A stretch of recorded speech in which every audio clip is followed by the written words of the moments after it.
Good afternoon. Um, as Paolo very graciously said, my name is Martin Williams. I'm an associate professor of public management at the University of Oxford in the Blavatnik School of Government. I would like to start by disclaiming that I was not responsible for the title of this session, The Endless Story of Civil Service Reforms, which, although it's true, does sound a little bit dreary for the afternoon session. But thankfully, we have up here with me three experts on both the US and Brazil to discuss this. So on my left, Professor Donald Kettle, who is a professor and academic director of the Washington Center at the University of Texas, Austin, in the School of Public Affairs. Dustin Brown, who's the Deputy Assistant Director for Management in the Office of Management and Budget. And on my right, Luis Alberto dos Santos, who's a consultant in the Brazilian Senate on legislative and administrative affairs. So I've been briefed that each of the panelists is going to speak for 7 to 10 minutes. I don't care if Chico promised you 15 minutes. And I have a very high-tech device to enforce this. Without further ado, let me hand it over to Donald to start off. Thanks very much. Thank you. And thanks for the chance to be able to be with you to talk about such an exciting topic despite the title. One of the challenges here is that, in fact, though, in many places and in many ways, this does seem kind of dreary too often, except for the people who know and love the subject. It does seem like an endless series of questions that we keep dealing with. And, in fact, one of the points I want to begin with is the fact that these issues are not just endless in modern established democracies, but go back for about as long as there have been governments. And so if the subject seems difficult, it's because it's been around for a very long time. And so it's worth beginning with that point, but then looking at the challenges that we have to face as we are looking forward into the future as well. The problem here, in a nutshell, is that too often the whole issue of civil service seems to become a kind of inside game, disconnected from the process of actually doing government's work. And the reason why so often the subject seems dreary, too often seems like it's endless, too often seems stuck in reform, is that the debate over the nature of human capital too often becomes disconnected from the process of trying to pursue government's mission. And so what I want to try to do today is to make a case for trying to find a way to bring those two things back together again. But first, the title of the panel is Endless Story of Civil Service Reform. So I want to talk about why is it so endless? Why is it that we always are talking about reform? And maybe what might reform look like? So let me try to talk about each of those three things. One of the reasons why it's endless is that we simultaneously try often to do a wide collection of different kinds of things with not only civil service, but with the process of hiring people to work for government. First of all, the obvious point, which is so obvious that it often tends to be forgotten, is that the reason why we hire civil servants is we want to try to get government's work done. That too often, though, gets pushed off to the side because there are other things that creep in, including, for example, the fact that has been the case for as long as there have been governments, that getting a government job is often getting a good job. It's a job that often pays well. It has a good amount of security. It's a great way sometimes of rewarding friends with patronage. It creates an opportunity to try to curry favor with political supporters. And so one of the challenges of trying to talk about the civil service is that immediately it becomes disconnected in many cases from the mission and gets focused instead on all these other interesting things that we seek to use government jobs to do. And on top of that, government jobs, the civil service becomes a kind of broader symbol often. Here in the United States, when we talk about the size of government is often captured in the number of government employees. It tends to be captured by how many women versus men, how many attorneys versus non-attorneys. So it becomes quickly wrapped up in a whole set of really broad sets of political battles that are captured in the kind of symbols that the nature of government employment brings along with it.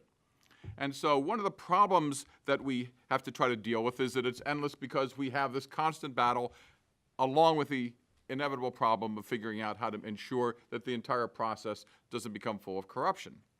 And so why is it endless? It's endless because, as best I can tell, it's possible to read both the Old and the New Testament of the Bible in part as a political story, in part as an effort to try to understand the struggles and the battles over who gets to work and which kinds of jobs are doing which kinds of things. One can read the Passion story having to do with the problem of Pontius Pilate, of a problem of somebody who has got himself a pretty good job, who is threatened with the risks of trying to keep it, the challenge of who is it that you're really working for? Is it Caesar or is it people who are local? All the issues that I've just talked about are captured in the New Testament. So one of the reasons why these issues are endless is that, well, they are endless. They have been going on as long as we've focused on these issues. And so the underlying challenge here, I think, is that we ought not to pretend that we can wipe away all these other kinds of issues, but that ultimately we need to find a way to bring back a focus on the problem of accomplishing government's mission. So that gets to the second question, this problem of reform. And one of the problems of trying to figure out what kind of reform should we have has to do with the challenge of trying to figure out how we work out all these kinds of conflicts.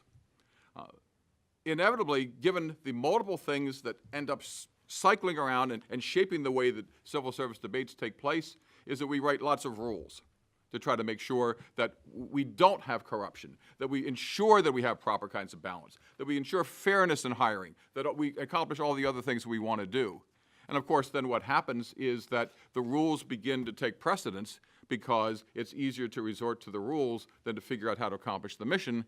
And then pretty soon what happens is that the rules themselves begin to guide instead of the focus on the results.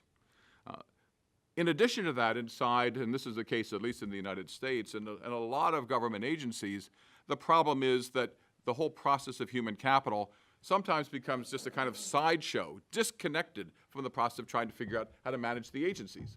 And so the people who run human capital are often separate. They often have little connection. They're the people who too often are seen as getting in the way. They are not the people who are seen as integral to the overall strategic team in charge of managing the agency and accomplishing the mission.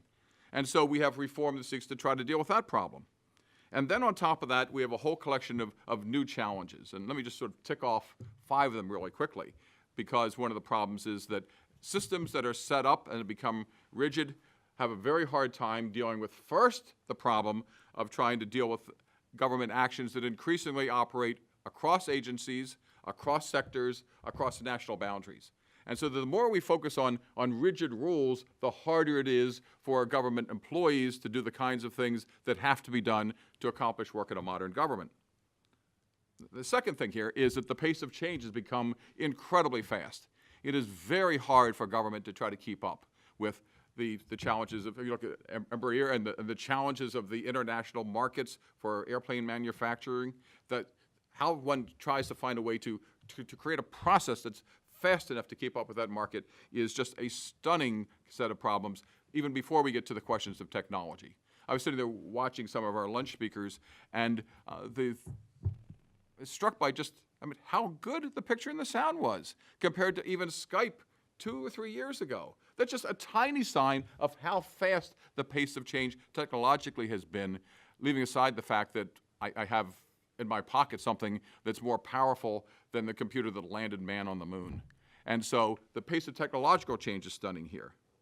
The third thing is that we tend to think of government as if there's such a thing as the government.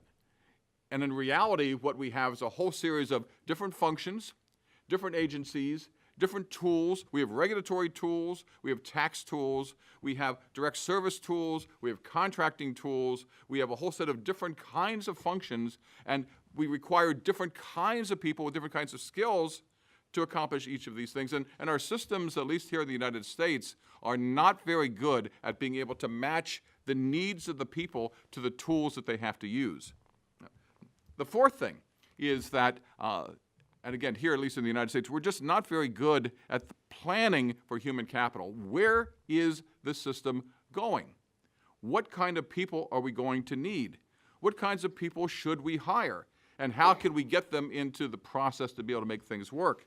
And so we're just not very good at that here in the United States. As a result of that, we have fundamental challenges of creating a process that serves the needs. And on top of that, we have an even bigger problem in many cases of then resorting back to the rules, because if we can't sort out all these other questions, then the rules at least provide some guidance and some comfort, even though that guidance and comfort may be disconnected from the job that government has to do. The last thing, and this is something that I'm increasingly worried about, but it's the job of government is to govern. The job of government is to be able to lead. And increasingly that requires people with the skills and the capacity to be able to find out how to do that. And what I'm concerned is that if we fail to equip government with the human capital that's required to solve these problems, we increasingly run the risk of a government that is losing its capacity to be able to govern, to be able to lead. And in particular, if the pace of change is so fast in the private sector, if the private sector is seen as where innovation happens, where technological process is being driven, what are the risks that the real leadership will come out of those areas, which is terrific, but what happens if government loses its capacity to be able to govern and rule, and what happens to the public interest in all that? So the reason why we have reform, I think, is to try to deal with this set of questions. So the last question is, what kind of reform does this lead us to? And I'm leading a series of efforts at the National Academy of Public Administration where we've been looking at these challenges in the American context and looking at an argument that, in the course of our work, is entitled "No Time to Wait." So we start with our conclusion. The problems are so serious that there is no time to wait in reform. And the reforms that we argue that we need fundamentally are, first, to focus on mission and make sure that the job we seek to accomplish is what it is that drives the process that we create. And we can talk more in the question period if we'd like about how we might do that. But instead of working on process and have process drive, it's making sure that mission, in fact, is the driver. The second thing is that we have still the need to pursue a process that, in fact, is based on merit. One of the great principles of modern democratic government is the idea that merit ought to guide the process of hiring and driving the human capital process in government. And it's increasingly difficult in the middle of all these cross pressures back and forth to decide what that means. And what it probably means is, on the one hand, not simply resorting back to what it is that's already been proven wanting, but finding a way to refresh the idea of merit for the kind of challenges that we're facing. And the third is the problem of accountability. If we're focusing on those two things, accomplishing mission and advancing principles, we probably need to try to figure out how to transform the way we think about how to hold not only the work of government in general accountable, but also the work of the people who work for government accountable. And that means finding new ways and new strategies of bringing data in real time to understand what it is that people do, how well they are doing it, how they could do it better, what the lessons are for trying to engage in reform, and how leaders can then lead and integrate that into their pursuit of missions. And again, there's just a sort of captures a small piece of where it is that we might go, but it's a way of trying to say that the subject may seem dreary, and it may seem endless, and it will always be, but this is actually, I think, pretty interesting and pretty exciting, and it requires us to put our best minds to it so that we can understand how government can govern and lead to try to face the challenges of 21st century democracy and 21st century governance. Thanks, Don. That was a really wonderful presentation of, as you said, a really interesting set of intellectual and practical challenges. Luis, over to you. Yeah. Where's the PowerPoint? Well, good afternoon all. I would like to thank for Professor Paulo Sotero and Professor Gaetani for the invitation to take part in this meeting and to share with you some ideas about administrative reform in Brazil.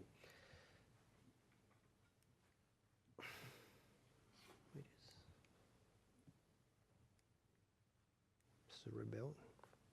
Okay. I would like to start with a story that opens the Peter Evans book, Embedded Autonomy of 1995. This joke was very current in the 50s and 60s in Brazil, and it was registered in a book by the chronist Sérgio Porto in 1961, the year I was born. So in 1995, Professor Evans registered the story of the two lions that escaped from the zoo and took different paths. One goes to a wooded park that was the Floresta da Tijuca, and he's apprehended as soon as he gets hungry and eats a passerby. The second remains at large for months and finally captured returns to the zoo, sleek and fat. His companion inquires with great interest, "Where did you find such a great hiding place?" "In one of the ministries." At that time, ministries were in Rio de Janeiro, the capital. Is the successful escapee answer. "Every 3 days I ate a bureaucrat and no one noticed." "So how did you get caught?" "I ate the man who served coffee for the morning break," comes the sad reply. Well, today coffee is served all day long, not in the morning. The moral is clear. Bureaucrats do nothing and are never missed. Even other bureaucrats care more about their morning coffee than about anything their colleagues do. The joke is popular because it affirms the conviction that third world states deliver little of value. It is also popular because it converts bureaucrats from predators to prey. Identifying with the lion, listeners reverse their usual self-perception as victims of the state. 60 years after, this fable is still present as a true and a lesson about the never-ending story of administrative reform in Brazil. Brazil and the United States have some important similarities. Both are federative countries, presidentialist, bicameral congresses, and democracies. USA institutions influenced heavily the political structure and design of Brazil, but the countries have remarkable differences in terms of development and civic culture. Differently from USA, Brazilian federalism is far from balanced and very centralized. USA is a pluralistic society. Brazil was heavily influenced by Iberic formalism and corporatism in the past. With 8 constitutions since 1822 and 99 amendments on the Constitution of 1988, Brazilian institutions are very unstable. At various points of the Republican period, Brazil counted on US cooperation in its institutional development process, especially in public administration reform. But despite its institutional need and impetus, the different administrative reforms adopted since then have not fulfilled their role, nor have they been carried out. In 1930, revolution broke the pact of the old republic and gives birth to modern Brazil. From 1930 to 1945, Getúlio Vargas conducted several reforms as elected president or as a dictator. Inspired by corporatism and after sympathetic with fascism, Getúlio implemented in 1936 the first attempts of public administrative reform with the organization of careers and the creation of the Federal Civil Service Council, directly inspired by the American experience. The administrative reform of 1936 and the subsequent developments were influenced by the United States civil service reforms under the progressive era. But meritocracy was not a rule to be applied to all jobs. The government preserved lateral entrances in the civil service, clientelistic appointments outside the merit system that at that time covered no more than 20% of public jobs. In 1937, Getúlio installed an authoritarian regime, a dictatorial regime, under fascist inspiration, and closed the Congress. In the following years, important measures were adopted as the creation of DASP, Departamento Administrativo do Serviço Público, Civil Service Administrative Department, the first Federal Statute of Civil Servants, rationalization, public administration, standardization, and the search for efficiency. 1946, redemocratization. A new constitution is approved, and one of the first measures was to give tenure for all civil servants hired outside the merit system. This same situation occurred again in 1967 and 1988. In this government, the public machine expanded with the beginning of creation of several state-owned enterprises. 1952, the second Statute of Civil Servants is approved. In 1953, first preliminary draft of a general reform of the federal administration, addressing several important aspects. sent to Congress but never approved. Started the studies for new framework for public careers that finally were approved in 1960 by Congress. The coexistence of formal rules and high degree of informality expresses the resilience in the spirit of clientelistic practice.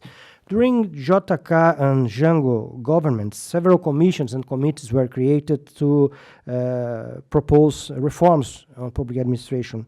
In 1963, a commission created in 1951 finished the first reports, and in 1963, a very important one was issued proposing the expansion of merit system and the strengthening and rehabilitation of the administrative department of public service. The same year was created an extraordinary ministry for public administration reform, and the main legacy of this initiative was the proposal of an organic law of the federal administrative system, and a bill proposing the creation, inspired by the American experience also, of the Defense Council of the Merit System. But in 1964, a military coup, deposed the president, and reform were aborted. In the period from 1940 to 1960, and especially in the 50s and 60s, US and Brazil collaborated strongly, especially in terms of the creation and of courses on public administration in Brazil and the diffusion of management methods in the public sector. At that time, the creation of Getúlio Vargas Foundation was heavily benefited by this cooperation, and the first school, superior school of public administration in Brazil, created in 1952 at Getúlio Vargas Foundation, was also supported by United States and United Nations. 1964 to 1985, we had authoritarian rule. The military ruled the country. But in this context, they get conditions, political conditions, to implement the second reform, the second expressive reform, but in a non-democratic context. At this time, administrative centralization and statization of the economy were very important concepts. Especially in the 70s, the expansion of the state business sector, the state capitalism, increased a lot. The military adopted a doctrine that puts developmentalism at the center, along with the fight against subversion. The expansion of public enterprises created a technocracy, like parallel and uncontrolled bureaucracy to the military bureaucracy that was functional to implement development plans.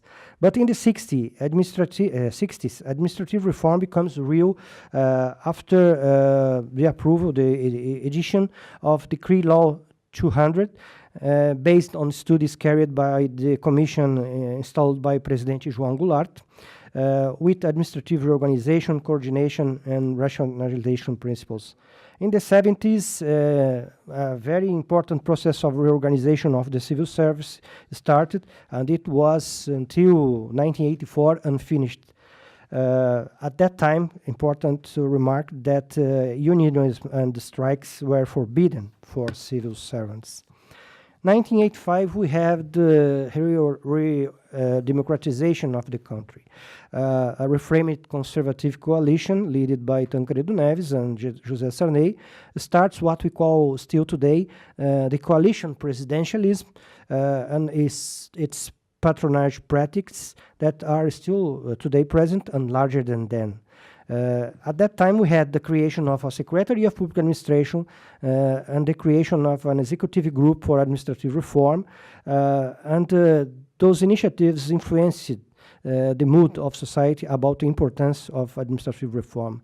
In 1986, inspired by the French experience with the Great Corps of State, was created the embryo of the present-day National School of Public Administration, a school of government oriented to recruit and qualify the civil service elite to be created.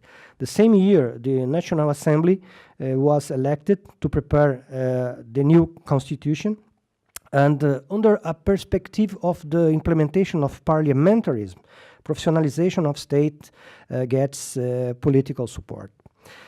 Several measures were adopted to modernize management, but one of the most important was the creation of a body of career public managers at the highest level of government, proposed in 1987 and approved in 1989.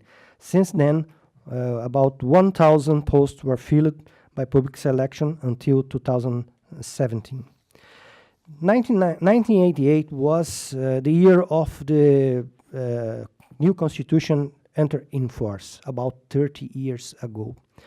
It was created as we heard a few moments before, under a very important movement of mobilization of society. And the new constitution reflects this process as it promotes a broad democratization of Brazil, installed a new federative pact, but federal government still remains very strong. An extensive chapter dealing with the public administration issues provides principles as morality, legality, impersonality, publicity, rules about the access to public office, and for the first time, universalizing the entrance examinations except for commission offices declared by law. Several rules on administration, bidding, finance are fixed, and the Constitution establishes a detailed framework for compensation, tenure, legal regime, retirement rules for all the permanent civil servants. The Constitution also defined the role of the state in the economy as subsidiary, but reserved state monopolies in electricity, oil, and telecommunications. Only in 1995, those monopolies were removed by constitutional reforms. The 90s start a process of reform under some neoliberal conceptions.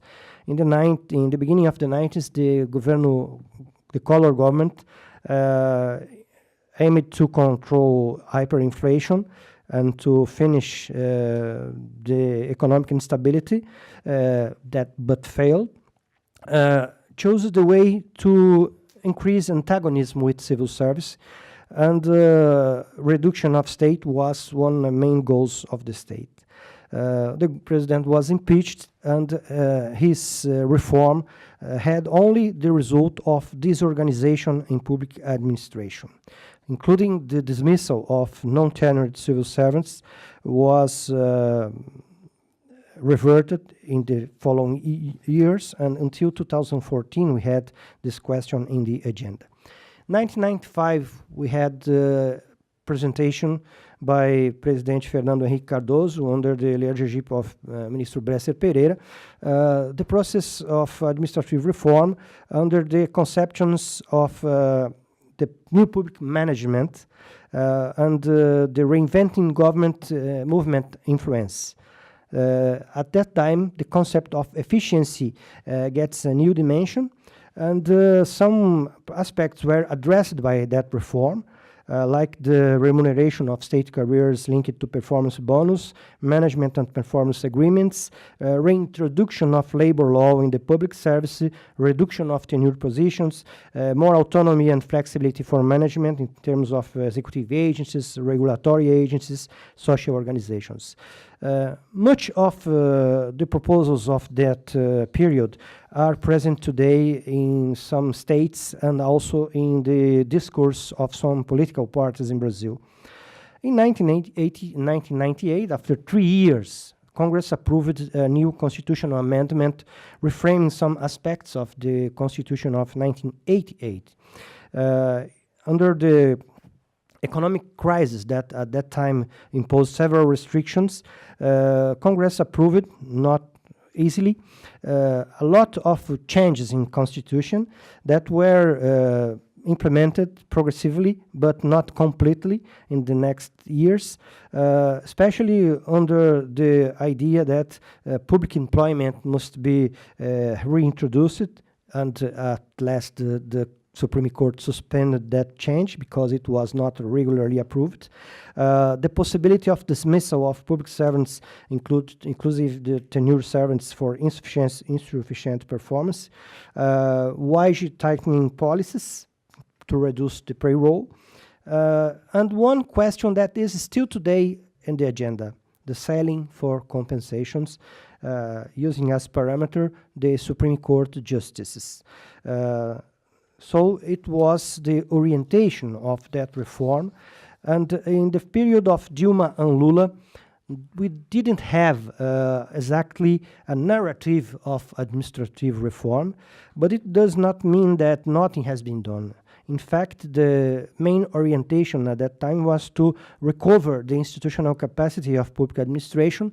There was a large expansion of the presidential structure, the creation of new ministries, autarchies, state-owned enterprises, the recovery of the workforce, reduced during period of Cardoso, the substitution of outsourced civil servants, restructuring and creation of new careers, a very huge expansion of the payroll. Several measures were adopted to reform sectors of public administration that were not completed in Congress. What we have is that this never-ending story reflects, in fact, a situation that in the democratic context, more than authoritarian contests, different reforms were conceived and proposed under different government orientations, sometimes seeking the full implementation of the bureaucratic model, sometimes at reducing the size of the state or under the inspiration of new public management. But usually they were not fulfilled. None of the reforms planned were concluded or fully implemented. The political costs involved in its implementation and also the financial costs, in fact, distanced the results from what was initially promised. Despite some improvements in the career system, the reduction of commissioned jobs, new laws to reduce political patronage in state-owned enterprise, better monitoring and evaluation systems, increase of transparency and more autonomy for federal police, tax enforcement, and public prosecutors, the laws on access to information, revolving doors restrictions, anti-corruption law, clean records law, new rules on electoral finance. We had still today practice of clientelism, patrimonialism, corruption, cronyism, and nepotism. The absence of a rooted culture of merit in Brazilian society and in the political environment is also a characteristic present in Brazil that hinders an administrative reform capable of effectively assuring the state capacity to answer to society demands. Bargains involving public jobs, especially confidence appointments, are still frequent and compromise morale and ethos of public service. The reduction of other of these jobs didn't finish the usual practice of appointments of people with no other merit than the political linkage, family ties, personal relations. Performance appraisal is not a rule to define promotion and positions in the public service, and also inside the career system. Performance management is generally weak and constrained by budget pressures. The lack of continued commitment of governments with a reform agenda oriented to the quality of public management and the reduction of patronage practice strengthened this resilience of old habits. But the present year is the year of the election of a new president, as we have said in the first slide of today in the morning. And it will be a very important opportunity to discuss again how to make or how to finish the unfinished reforms and to address these problems in order to get more efficient, more transparent, more accountable public administration in Brazil. Thank you. Luis, thank you so much for that that really impressive history. And I think if Brazil does manage to finish these reforms, then it'll be the first country on earth to do so. Let me hand it over back to you, Great. Dustin. Thank you. Thanks for the opportunity to be here today. I look forward to good dialogue, and I appreciate a chance to have dinner with a number of you last night to hear a little bit more about some of the mutual challenges and opportunities I must admit, seeing everyone's coffee here, I was tempted to sneak out and get a cup of coffee, but I'm really glad I didn't. Hearing Luis's anecdote at the beginning would have clearly put me in the bureaucratic staff category for my love of coffee as well. So I want to just go through maybe 4 points, kind of in frames maybe how we're thinking about this from the United States perspective. I do agree there are a lot of similarities in terms of the way we're structured and some of the challenges I think that we face due to that. And we're obviously kind of on this journey as well, so I wouldn't presume we have any answers necessarily, but maybe just some food for thought in terms of ways to conceptualize the path forward. So the 4 things I wanted to kind of focus on, kind of building on some of Don's points as well, is around how do we define the outcomes of government and the results of our mission, and how do we think through that? And the second is around some of the structural challenges that help maybe explain the gap between kind of where we want our performance to be and where it actually is. Third is, what are some of those key drivers of change that we may be able to leverage to really accelerate progress beyond what we've seen to date? And then fourth, where do we start? What are some principles that really can ground maybe some areas we can get consensus on a path forward that could help guide a series of actions that kind of are presumably going to range from long-term transformational, but also not putting all of our eggs in that basket. How can we actually do some things that may start paying off early returns and early benefits that people can rally around and gain some momentum? So that's kind of how I think we're thinking about it. Just a few facts about the U.S. Workforce quickly. We have 2.1 million civil servants. About 2/3 of those work in security-related agencies, so that's defense, homeland security, veterans affairs, justice. About 2 to 3 times more than that are contractors. So we have probably 4 to 6 million contractors beyond that, 2 million civil servants, and another 1.4 million in the military. So it's a pretty significant size and scope, as you can imagine. 85% of that workforce is outside the Washington, D.C. area. Not many people realize that, but most of the federal employees are actually outside D.C. And then about 1.2 million of our 2 million civil servants are members of unions.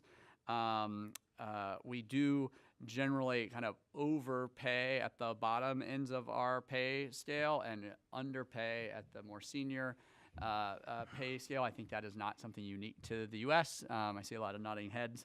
And we do, in our performance management system, we rate 99.7% of employees are above fully successful. We actually have more people who die each year as federal employees than we remove for being a poor performer.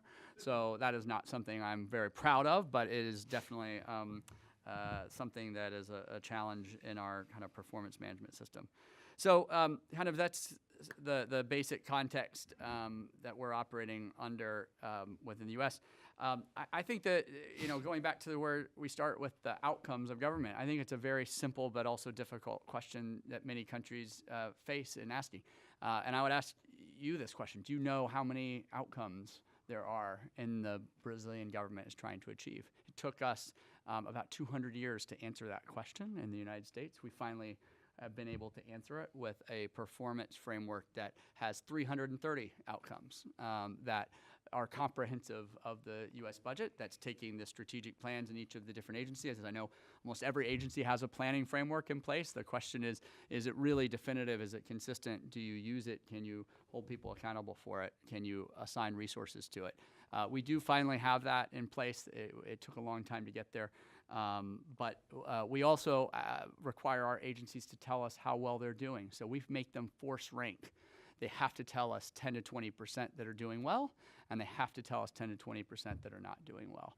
And so I will be spending all months of June and July meeting with every single agency at a very senior deputy minister level, and they will come in and present their analysis on why they think they're doing well on these things and not well on the others, and that will then inform the budget process that happens later on this fall. So that's been up and running now for a few years. This administration has actually elevated that discussion to a more senior level than we have had in the past, but building on the same framework. So I think it's really helpful and important, frankly, before you begin the kind of conversation around the civil service, I think you need to first make sure you have a really good understanding of the mission, how well you're doing, where are the gaps, and where is it that civil service issues and human capital issues are actually truly holding back performance on the mission.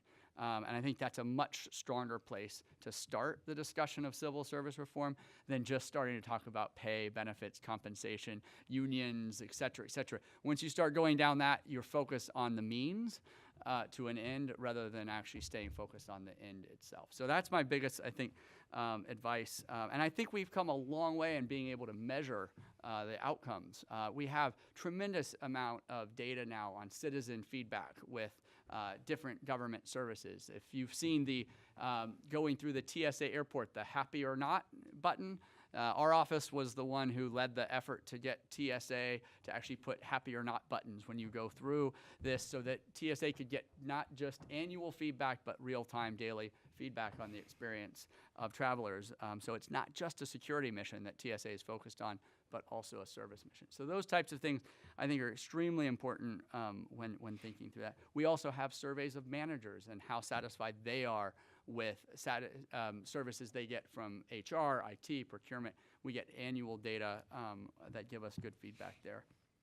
So I think that's really the first place to start. In terms of thinking about some of the structural challenges, this is a second point. First of all, I couldn't agree more with a rule-based, compliance-oriented culture that I think has taken hold, not just in the public sector, but I think also in the private sector increasingly. It is often a result of one person, maybe 20 or 30 years ago, who really screwed up, and so they had to put a rule in place that continues to be there today. Rather than an ability to actually just deal with the individual, we have a tendency, I feel, to really kind of expand that and really put a series of rules in place because fundamentally we don't have trust that people are going to do the right thing. And that is true in our procurement processes, it's true in our hiring process. And when you look at the burden that we put on ourselves because we don't fundamentally trust our civil servants, it is extraordinary, and it is a huge tax on time and efficiency to get just even the most basic things done. So I do think that's an extremely important kind of foundational thing to look at. We also have a very outdated civil service system. People like to say, oh, 1949 was kind of the real basis for our civil service system. It's actually not true. 1949 was just an update to a 1923 law. That really is the basis for our occupational series. At that point, 80% of the work that was done in the federal government was administrative in nature. Today, that's about 15%. So if you think about kind of how much the work has evolved, but yet we are still operating on a system that largely tries to focus on ensuring there's horizontal equity, so that a person who's a typist in one agency is treated the exact same as a typist in another agency. That really is the foundation on which our civil service system is based, and I think it's a very important thing to question whether that still is the most important kind of foundation to make sure we have in place. In terms of the third point around some of the drivers, we've identified 3 drivers in a president's management agenda that was released just recently. They are technology, data, and the workforce are the 3 key drivers we're focused on.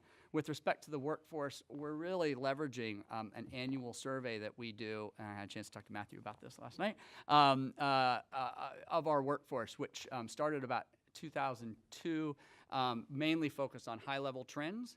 I have worked very closely with our Office of Personnel Management to change the value proposition for that annual survey to actually be about giving us granular, localized data that goes down to the work level unit.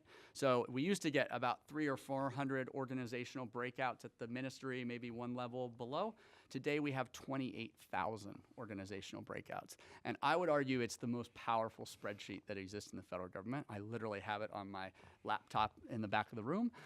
You can go through and see, and some of the anomalies that you would jump out at you and makes it hard to sleep at night. Literally, there is one unit where every single one of the 12 people who responded in that unit responded to no on every one of the 84 questions. right? Something's happening there. And for the first time in the history of the federal government, I in the center can't say I don't know about that, right? Traditionally, the center is focused on policy, budget, communications, implementation is what happens out there. This data gives us a chance to, I think, work beyond the traditional kind of hierarchies. We have 17 management layers between a nurse in a VA hospital and the head of our Veterans Affairs. If you think about how hard it is for bad news to travel up and for us to identify risks, this data gives us a chance to overcome, I think, a major weakness of government. And is potentially one of the most powerful things that's happening now. We've set a goal to increase the bottom 20% of organizational units across the federal government by 20 points by 2020 in our management agenda. So we're actually going to hold leadership accountable for knowing who their bottom 20% is, and then taking steps to actually intervene in those units that are, as I would call, crying out for help. So we have a workforce, and we know from them that they care about the mission. 91% of our workforce say the work they do is important. 96% are willing to put in more effort to get the job done. That beats the private sector every day. However, 31% think we can deal with poor performers. 41% think that they can recruit people with the right skills. And we have major gaps with the private sector on employee engagement and other kind of key things that are very concerning. So basically, we give people a tremendous mission, and then we make it really hard for them to get their job done. And so the beauty of the reforms that we're launching is it's not that, you know, the administration or the White House or OMB is launching them. What we're really trying to do is say, no, we're trying to listen to the feedback that our own employees have given us and trying to move forward in making progress based on the feedback you've given us, rather than a top-down strategy that, you know, trust us, it will be better, which they've heard before. So those are kind of some of my thoughts about ways we're approaching this now. I do think there's a real opportunity we have to begin looking at moving beyond kind of a one-size-fits-all human capital system that has been in place for a long time.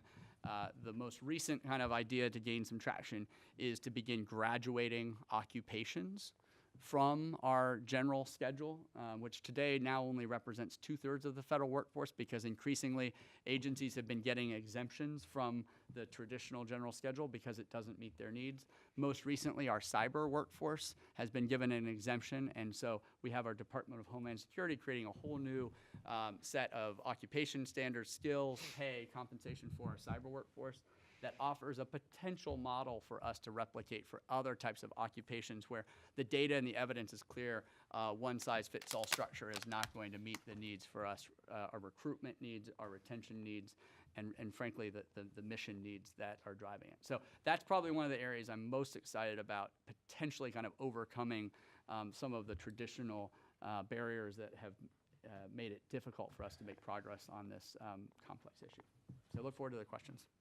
Dustin, thanks so much. That was a really wonderful tour of what's happening in the U.S. government as well. And I think kind of a number of the themes that you mentioned also came out in Louise and Donald's presentations. And in particular, I wanted to start out by asking about one, which has also come out, I think, throughout today, is this idea of over-bureaucratization and the idea that because we don't trust public servants to do the right thing, and because there's been so much kind of top-down drive to improve performance by more and more rules and targets and monitoring frameworks and that kind of thing, that actually this might be hindering things.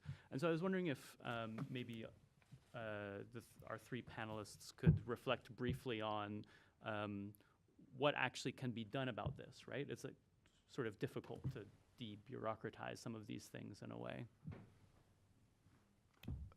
One of the fundamental challenge, I think, is this. If we have a hard time understanding what we're supposed to do and how well we're doing it, the easiest resort is to resort to rules.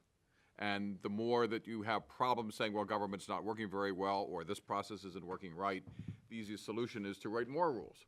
And the easiest way on top of that to fail to contextualize any kind of problem, somebody, as Dustin pointed out, 20 years ago might have made a mistake. So we're going to make sure that never happens again. And so you end up putting even more rules where the costs of complying with those rules now are far greater than what the initial cost ever might have been. And what happens over time is it's like a freighter trying to make a course through the ocean. encrusted with so many barnacles that it just loses its ability to be able to move or to steer. And this is not good. The leading private companies in the world are not operating this way. The leading organizations in the nonprofit sector are not operating this way. And on the other hand, the political challenges around that are very real. The reason why we have so many rules is that somebody once upon a time thought it was a good idea. And so it's important not to pretend that, oh, we'll just deregulate, because there's a reason why all these things exist. The answer, I think, goes back to what Dustin talked about, which is, okay, what are we trying to do? How well are we doing it? What is it going to take to do it better? And what kind of people resources do we need to accomplish those missions? And it's, in some ways, incredibly simple, but also, of course, incredibly complex. But the more we can use good, strong, real-time, real-world data to try to ask and answer the right questions, the more we can escape the rules that go beyond it. I don't want to make too simple a kind of argument about how easy that is, but I don't know what the alternative is, except that it's clear that continuing down the route of encrusting the system with so many rules is not a good answer. It's only going to make things worse. And the only alternative I can think of is, what are we trying to do? How well are we doing it? How can we do it better? And to use data to try to drive that. And now data are available in so many different ways in real time, where it's possible to do it in a way that was never possible before. One of the things that I want to underline is the point that Dustin made, is for the first time ever, the people at the very, very, very top of the U.S. government and the person who is supervising an office staff of 12 can look simultaneously at the same data. That's never happened before. And the power of that to try to drive a conversation on the same set of questions from the bottom to the top is, I think, stunning. And it's the ability to be able to use that to drive transformation that I think is perhaps the way to try to get around the rules. I entered the civil service in 1988 as a student of the first class of the National School of Public Administration. After an 8 months of qualification by the School of Government, I started my career in the ministry, then the Secretary of Planning of Coordination of the Presidency. And I was testimony of the final days of Sarney government and the beginning of Collor government. Since then, my career in the civil service, as the other civil servants that worked in this period, was like a roller coaster. No stability at all.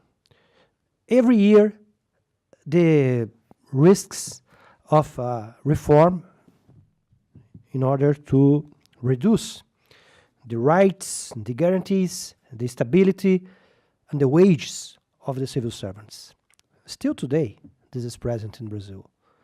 All the time, we open the newspapers or we see in the internet headlines with some kind of idea about that.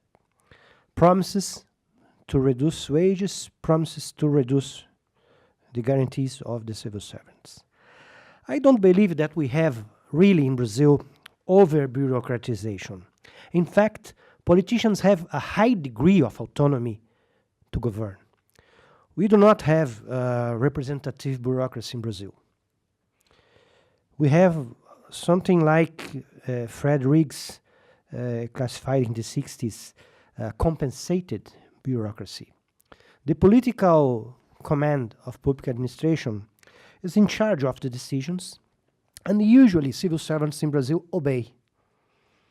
The normal behavior is to obey. But some sectors of public administration that have more autonomy to challenge the politicians in charge are putting some questions against mainly corruption and misbehavior. But when we have, as Professor Alan Sheikh showed, a very high degree of corruption in public administration in all levels of government, those officials, the public prosecutors, the members of the federal police, the controllers of the Tribunal of Accounts, the Court of Accounts, they first shoot, and after they will see. Always they will find something, because the situation is really worrying. The occurrences of corruption in Brazil are still very common. So I think that myth that is being created, that we have in Brazil, over bureaucratization, only puts a shadow on the reality.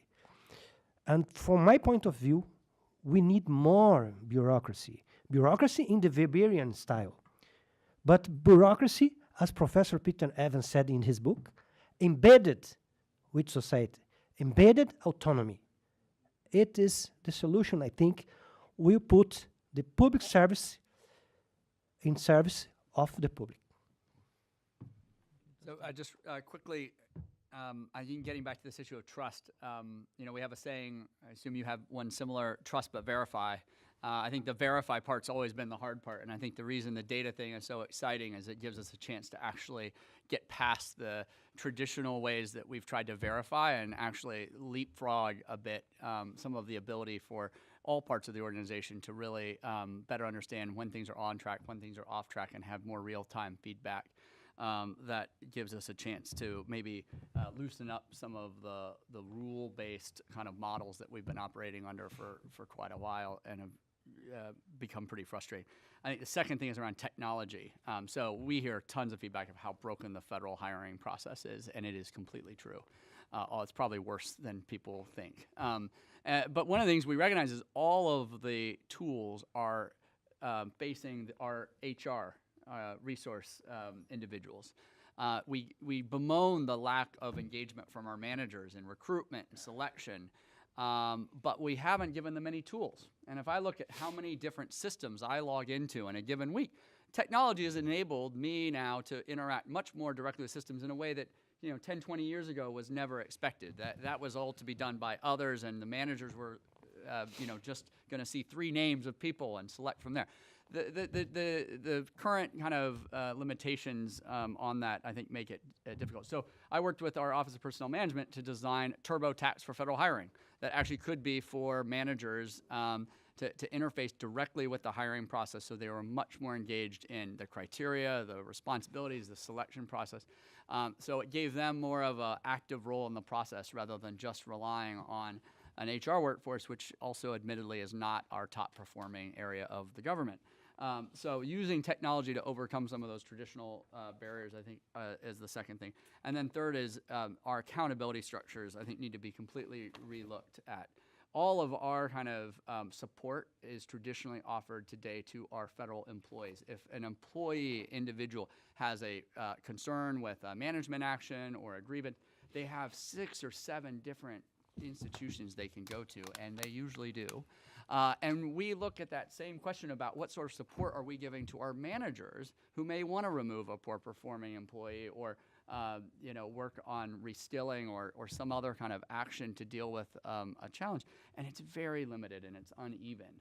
And so we looked at how do we create manager support boards whereby we are giving our best experts advice to our managers rather than making them have to go and navigate the labyrinth of different kind of rules and legal kind of provisions that often make it really hard to move through a performance action or something else they want to do. So that's also kind of early stages, but I think promising in terms of just really trying to make sure that we're supporting managers at every step of the process, but also the verify piece to make sure that the abuses that we've seen in the past, we have checks and balances in place to protect. So yeah, I think data, technology, accountability, each of those offer a real opportunity to kind of overcome some of the issues you were citing.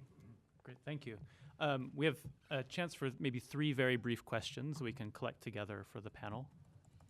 So I think that the insight that the risk aversion and lack of trust drives over bureaucratization is a very deep and profound one, and it reflects human nature. But I think there are also some important structural differences between Brazil and the US that you have to take into account. In particular, that the US follows a common law system and Brazil has a civil law.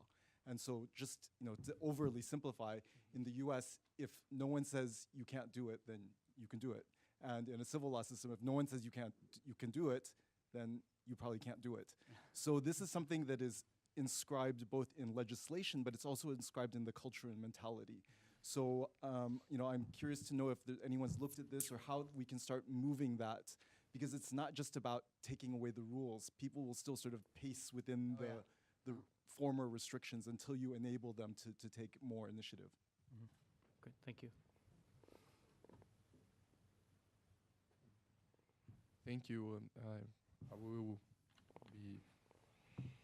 be fast asking it. And how do you think we could deal with the fourth industrial revolution, and how that can affect the public service? How big data and machine learning and all those things can help the personal managers to improve. And just a footnote about what Luis Alberto, my dear friend from the Brazilian government, said. I think the over bureaucracy perception in Brazil, it's because people don't have the adequate public service level that they need and they want. So inefficient is related to the perception that there are over bureaucracy in Brazil. If there is over bureaucracy or not, people don't care about it. People care about efficiencies, and I think this perception is related. Just a question for Professor Cato. In Brazil, contractualization didn't work mainly because those who contract were boycotted by the economic team. So the contracts were broken, not because of performance insufficiency, but because the support from the economic area of the government for the managerial efforts to contractualization didn't work. And this is a little bit intriguing, because in principle you should have an alliance between the managerial efforts and those who handle the macroeconomic policies. And this link between the macroeconomic policy and the macro process, organizational process, we miss it really. And if you have clues about that. Okay, and one final question from Paulo.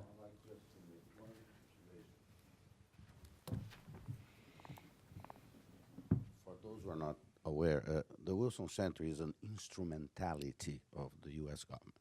Okay, and we have about what? How many people we have, Anya? 70 people? What's this? Yeah, 110 now. Some of them are federal employees, some of them are not. Because I am not. I am a trust employee, meaning that my salary doesn't come from the federal appropriation. It comes from, privately held, raised funds. But it's very interesting that we follow the federal regulatory frameworks. And one of the things that's fascinating to me, I am a journalist that for 35 years I was a foreign correspondent. I have always been a one-person office, so I am the most undisciplined person ever. Never had to do. I just had to send a story, okay? And then I come here. Actually, I missed my first director's meeting because I didn't know I have to attend. What is this? And I learned being here, which I find very interesting. Our performance evaluation, for instance, at the Wilson Center, we follow the federal guidelines, but we develop basically our own. We are within the laws and the regulations, but the performance appraisals at the Wilson Center have been developed by the directors and senior management here with inputs from the staff. And the other thing, what's our product? Our product is this. But there will be a report out of this, but our product is knowledge in the public service. This is, and we have this very, so I find the idea of what you, Dustin, was describing is very powerful. I don't see much of that in Brazil. You know, the idea that you have to be accountable, but it is not something that you need to feel intimidated about. Actually, you That's right. can own this, you know, and say, no, we are here to do something that we believe in. It's very interesting, and it's very satisfying to be part of this. Just an observation. Thank you. Thank you. So we have just enough time for maybe one reaction from each of our panelists. Luis, do you want to start? The challenge put by Walter is very interesting because the new technologies and the Z and W generations will deal much more and better than us with those scenarios about technology. But we also have to consider the need to a change in the culture of society to react better on the demands of society. Civil servants usually reflect the mood about trust, and as the people do not trust in government, mainly civil servants do not trust in citizens. So we have to change this relationship and put the civil service more linked to society and more respectful for the needs of the citizen. On the other hand, performance appraisal must be expanded. Professor Sotero brought a very good example about that. And to show you how deep is this problem in Brazil, we are now waiting for 20 years to regulate performance appraisal as a way to fire civil servants with bad performance. 20 years. In 1999, President Fernando Henrique Cardoso sent to Congress a bill of law. This bill was approved by the Chamber of Deputies 1 year after. The Federal Senate approved it in more 6 months, and it returned to the Chamber of Deputies to a final appreciation of changes made in the Senate. Still today, this bill was not yet voted by the Chamber of Deputies. Another bill started to be discussed in 2017, but it didn't reach consensus yet. So if we do not solve problems, instrumental problems like that, how to change really the situation? As Brazil depends heavily on legislation. As Mr. Law stressed, we follow the principle of legality. If we do not have a law, we can't do that. So we have to face the real problems and not put guilty in the others. Professor Gaetani asked about the question of contractualization. And when he was describing the resistances of the financial sector of government, I remember the joke about Garrincha, one of the major soccer players in Brazil, that in the World Cup of 1958 was hearing the instructions of the coach. You have to go there, make this, make that, and go. And Garrincha asked, you combine it with the Russians? At that time, the Ministry of Administration and State Reform didn't combine with the Russians. So the plan of the administrative reform was a kind of dream, not linked with the financial crisis of that time and not linked with the financial crisis of today. So it's more complex than to elaborate a model of administrative reform. We have to consider how will it be really implemented, who will be in charge of the implementation. Yeah, actually, kind of follow on that last point around Edwin's point. I'm probably not the person to kind of do a compare and contrast between common and civil laws, but it's an interesting concept, and it does resonate in that what we found is agencies, for instance, are very interested in getting something called like direct hire authority, right, which gives them waiver from all the rules, and they want that more than anything. And then some are lucky and are able to get through the evidence base that we require to get that authority to basically waive all personnel rules. And if I wanted to hire Edwin tomorrow, I could just hire him, without any questions asked. But what we found is even after agencies get that authority, they continue to hire just like they always have.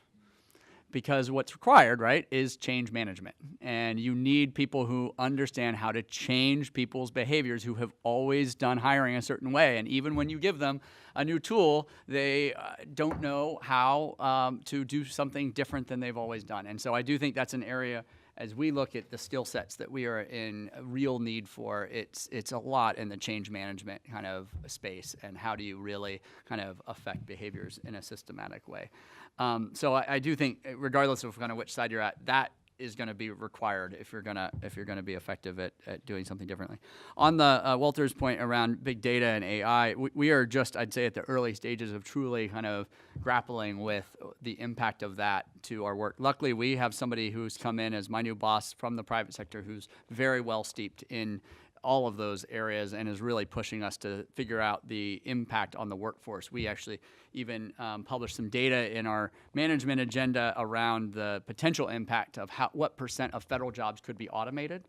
We estimated 6% based on some studies that others have done could be automated. The thing that we're six, but a much higher portion could have portions of their work changed based on it, obviously.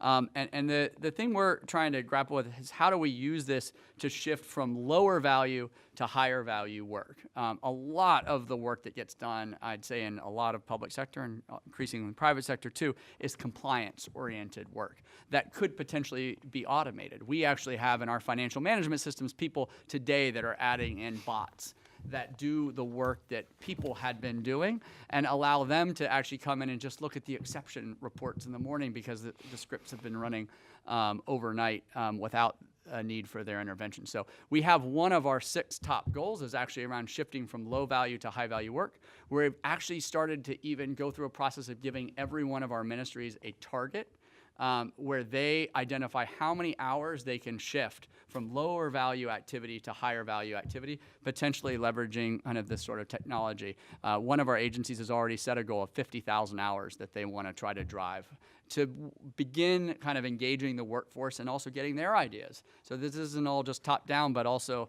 kind of bottoms up of where technology can be used to kind of move up toward greater mission, greater service, greater stewardship, which are the outcomes we're after, and the work people do each and every day. And this is a great place because actually that engages the workforce in helping develop solutions around this space rather than giving it to our chief information officer who says solve all of these problems. That's going to be rather unsatisfying. So I think really getting this to feel like a movement that incorporates the workforce and engages them and their ideas is a big piece of the change management, again, that's going to be needed if we're going to take advantage of things like AI and other types of tools.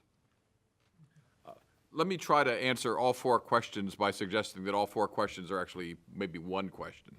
And there's been an instinct for a long time in government to try to find a way to put the problems into boxes, because if we put them in boxes, then they're easier to manage and try to solve. And so, for example, on the civil versus common law kind of question, it's just such a fascinating piece, and it's connected directly to the problem of contractualization too on top of that. But the challenge there is that in our country, we are contracting out so much. Dustin gave you the figures about which you can't repeat. But our contractor workforce, and it's been said by others, is probably 3 times the size of our government workforce.